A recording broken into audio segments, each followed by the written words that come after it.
بسم اللہ الرحمن الرحیم. السلام علیکم, صبح بخیر اور خوش آمدید مارننگ وتھ فرا میں. دعا اور امید یہی آپ جہاں کہیں ہیں بالکل ٹھیک ٹھاک ہوں, زندگی مزے سکون اور خیریت کے ساتھ گزر رہی ہو.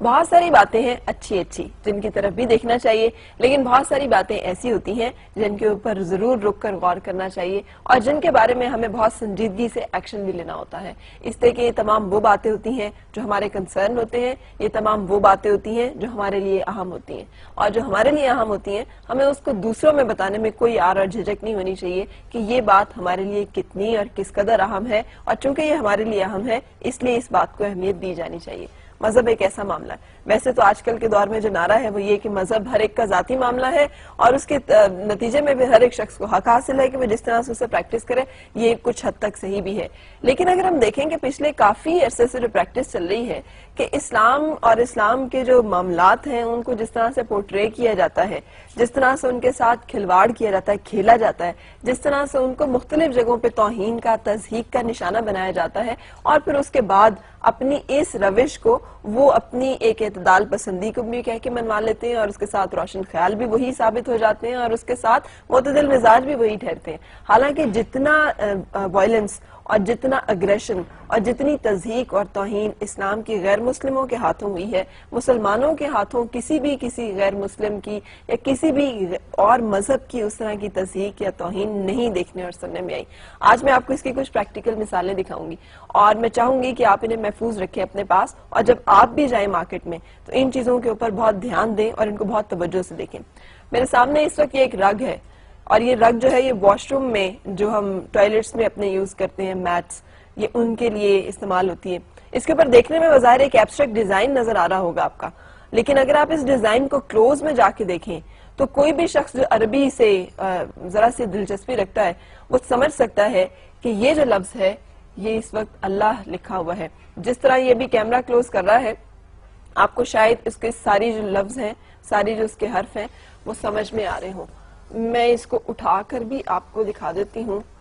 اس کو اس طرح سے دیکھ پانا کیمرے کی آنکھ سے ممکن ہے یا نہیں مجھے نہیں معلوم, آپ دیکھ پا رہے ہیں اس طرح جیسے میں دیکھ رہی ہوں یا نہیں. یہ دیکھیں کلیئر آپ کے سامنے اللہ لکھا ہوا ہے, اور یہ ایک واش روم میں بچھایا جانے والا میٹ ہے, اگر آپ اسے لانگ میں بھی دکھائیں, جس پر لگتا یہ ہے بظاہر کہ یہ ایک ایبسٹریکٹ اس کے اوپر ڈیزائن بنا ہوا ہے, اور یہ یقینی طور پر اتفاقاً یا حادثاتاً تو ہو نہیں سکتا. یہ ایک باقاعدہ پلانڈ ایفرٹ ہے جس کے نتیجے میں اس طرح کی توہین کرائی جاتی ہے. مارکیٹ میں اویلیبل ہے, اسی طرح سے کسی نے دیکھ کر خریدا, ایک نظر دیکھنے میں کہ بڑا ہی اچھا ڈیزائن اور بڑا ہی مزیدار سا لگ رہا ہے, اور جب اس کے اوپر ذرا سا غور کیا گیا تو پتا چلا کہ یہ لفظ اللہ ہے جو ہمارے پاؤں میں اور واش روم میں بچھایا جا رہا ہے. یہ صورتحال ہے ان تمام ایفرٹس کی اور ان تمام کاوشوں کی جو ان لوگوں اور ان مذاہب کی طرف سے آتی ہیں جنہیں ہم کہتے ہیں بڑے معتدل مزاج ہیں, اور اگر کوئی تشدد پسند ہے تو وہ صرف مسلمان ہے. یہ ایک کپڑا ہے,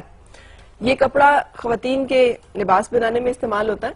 اگر کیمرہ اسے بھی کلوز کرے تو اس پر بھی اس جگہ پر یہ الحمدللہ رب العالمین بہت کلیئرلی پڑھا جا رہا ہے.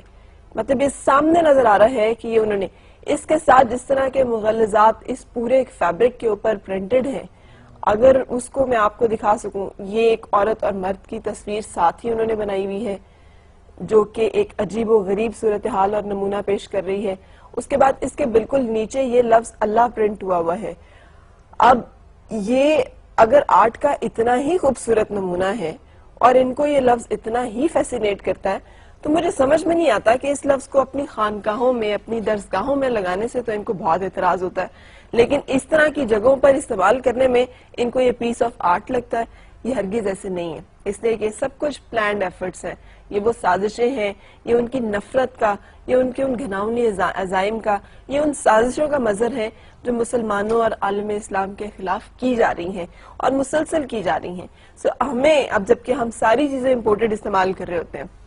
مارکیٹ میں جائیں تو یہ فیبرک بہت سستا سا مل رہا ہوگا, اب پتہ نہیں اویلیبل ہے یا نہیں ہے, لیکن مجھے یہ مل پایا. اور اس طرح کی اور بہت ساری جگہیں اور بہت سارا جگہوں پہ ایسا ہو رہا ہوگا جو میرے پاس ابھی نہیں ہے, لیکن آپ جب بھی جائیں پلیز کائنڈلی جب ہم باہر کی چیزیں خریدتے ہیں تو اس میں ان چیزوں کے اوپر ضرور غور کریں کہ ان کے انگریڈینٹس کیا ہیں. ہم جو لپسٹکس استعمال کر رہے ہیں اس میں سور کی چربی استعمال کی جا رہی ہے. ہم جو یہ فیبرک استعمال کر رہے ہیں اس کے اوپر پرنٹ کے اوپر اور ایبسٹریکٹ فارم کے اوپر کیا چیزیں ہیں جو کہ پرنٹ کر کے بھیجی گئی ہیں. جو بھی اس طرح کی چیزیں ہم خرید رہے ہیں وہ کیا ہیں, کیونکہ یہ سب سازشیں جو ہے یہ یقینی طور پر پوائنٹ آؤٹ کرتی ہیں ایک اور بڑی سازش کی طرف, اور وہ ہے مسلمانوں میں نا اتفاقی اور ایک ایسی نفرت کی فضا پیدا کی جائے جہاں پر ہمیں ہی ہٹ کیا جا رہا ہے دہشت گرد کہہ کے, حالانکہ ہم ہی سب سے زیادہ مظلوم ہیں اس وقت پوری دنیا میں. اینی وے یہ ایک اور صورتحال اس وقت میرے پاس ایک بلڈنگ کی صورت میں ہے جسے مینہٹن میں تعمیر کیا گیا ہے اور اس کو ایپل مکہ کا نام دیا گیا ہے. اور ذرا امیجن کریں کہ یہ ایک بلڈنگ ہے, شراب خانے کی عمارت بنانے کے لیے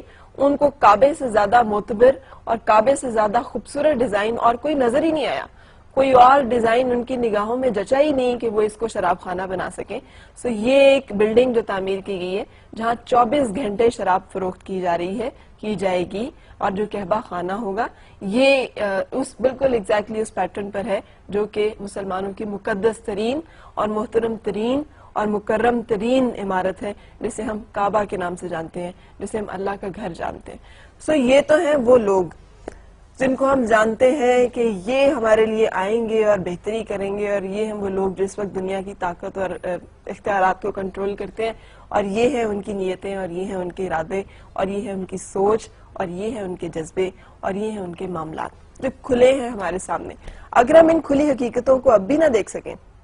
تو میرا خیال ہے پھر ہم کبھی بھی نہیں دیکھ سکیں گے. اور اگر ابھی بھی ہم اپنے لیے کچھ ایسا نہ کر سکیں جس میں ہم ایک واضح سوچ کم از کم پیدا کر سکیں, اور کچھ ایسے اعمال جو ہمارے کام آئیں, جہاں پر صرف پروٹیسٹ کرنے سے, صرف مذمت کرنے سے, صرف اس طرح کی چیزوں پر دکھ, کرب, تکلیف محسوس کرنے سے, صرف غم و غصے کا اظہار کرنے سے کام نہیں چلے گا, بلکہ اس سے آگے بڑھ کر ہمیں کچھ کرنا ہوگا, اور وہ ہے اپنے اندر طاقت پیدا کرنا. اتنی طاقت کہ ہمیں کمزور سمجھ کر ہمارے جذبات کو اس طرح مجروح نہ کیا جائے اور ہمارے مذہب سے اس طرح سے کھیلا نہ جائے, اور ہمیں صرف نادان سمجھ کر اور بیوقوف سمجھ کر ہمیں اس طرح سے استعمال نہ کیا جائے کہ ہمیں پوری دنیا کے چہرے پر دہشت گرد کی صورت میں مسلط کر دیا جائے اور پورٹرے کر دیا جائے, اور ہم اس بارے میں کچھ کر بھی نہ سکیں. اور یہ سوچنے کی بات ہے کہ آخر ہم اتنے بے بس ہیں کیوں.